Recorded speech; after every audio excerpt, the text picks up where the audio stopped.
Hi guys, let's take a look at this question where learners investigated the relationship between the concentration of silver nitrite solution and its conductivity at constant temperature. They set up this apparatus, right, and recorded the current. The initial reading of an ammeter was taken before anhydrous silver nitrate was added to distilled water. The anhydrous silver nitrate was added to 200 centimeters cubed distilled water spoon by spoon, and the ammeter reader was recorded after each spoon was added, and they give us the little table below. Give a reason why the ammeter reading was initially 0, and it's something to do with the distilled water. Distilled water, some interesting facts here. Distilled water does not contain free ions, and that is why the ammeter is 0. 7.2. Give one word or term for a solution that conducts electricity. So a solution that conducts electricity is an electrolyte. 7.3. Write down a balanced chemical equation to show how silver nitrite dissociates in water. Okay, so I'm going to write it at the top here. So we have silver nitrite, and we want to show how it dissociates in water. So we're going to have our silver, and we're going to have our nitrogen, our nitrate. It's going to be a negative. And that's going to be our balanced chemical equation. Write down the following for the investigation. A hypothesis. Remember, for an hypothesis, your independent and dependent variable has to be correct.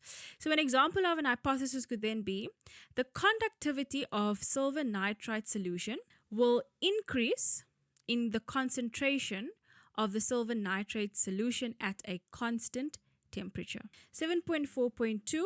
the dependent variable, and 7.4.3, the independent variable, and 7.4.4, the controlled variable. Okay, so the dependent variable is the thing that changes because of the thing that you changed, right? So the dependent variable is literally the thing that changes because you changed something, right? So what would be the dependent variable here? It would be the ammeter reading, the conductivity, right? I always give this tip that if you have a table, they will always put the x-axis here and the y-axis here. And why do I always say that? Because the x-axis is where your independent variable is, and your y-axis is where your dependent variable is. So when they ask you for the dependent variable and they give you this nice table or a graph on an axis, you know that your y-axis will be your dependent variable. So you can say conductivity, or you could even say ammeter reading. They will take both as correct. Then your independent variable will be the x-axis. So you could write down spoons of silver nitrite in distilled water. They would accept that as correct. Or you could just say concentration of the silver nitrite solution. What is the thing that is controlled in this variable? If you look at the top, right, the relationship between concentration and conductivity at constant temperature. So the thing that was controlled, that was constant, was temperature. Then define the term anhydrous. So anhydrous means without water. 7.6. If the mass of silver nitrite is 5.3 grams per spoon, calculate the concentration of the solution after 2 spoons have been added. Okay, so after 2 spoons, the mass is 10.6 grams. So they want the concentration. Okay, they want the concentration. So we can use these formulas here to get the concentration. So we have now calculated the mass, we can calculate the molar mass, and we've been given the velocity. Okay, so the concentration will then be mass over molar mass times velocity. We've just calculated the mass to be 10.6. The molar mass of silver nitrate, I'm going to just do it on this side, guys. So the molar mass of silver nitrite is going to be 170. And how do I get 170?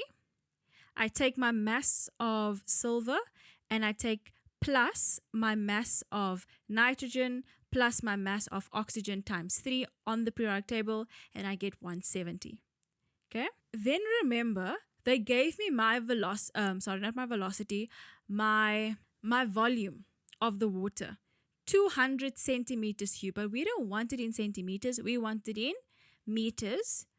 So 200 centimeters to meters will become 0.2 meters.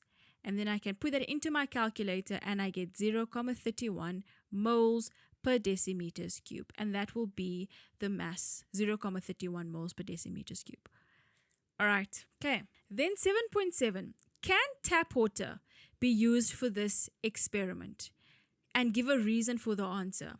So definitely not. But why can't it be used? Remember we said that distilled water does not contain free ions, but tap water does. So tap water contains ions. And what will happen if the water contains ions? It will affect the conductivity of the silver nitrate solution. Okay. 7.8. From the results, deduce the relationship between the ion concentration in the solution and its conductivity. So, 7.8, what is the relationship? If there's an increase in the ion concentration, all right, I'm going to call it IC. If there's an increase in the ion concentration in the solution, there will be an increase in the conductivity of the solution. So let's just check. Do you see the more spoons is added, the higher the ammeter reading goes. So increase, and that increases. All right. 7.9. A learner accidentally dropped hydrochloric acid into the solution. How will this affect the ammeter reading? Increase, decrease, or remain the same? And then explain the answer. So the ammeter reading will decrease. And the reason for that is because, so that's 0.1, 0.2, silver chloride. A silver chloride precipitate forms, therefore decreasing the concentration of the ions in the solution. Okay, so it will decrease because a silver chloride precipitate forms, decreasing the concentration of the ions in the solution. And that is it, guys. See ya.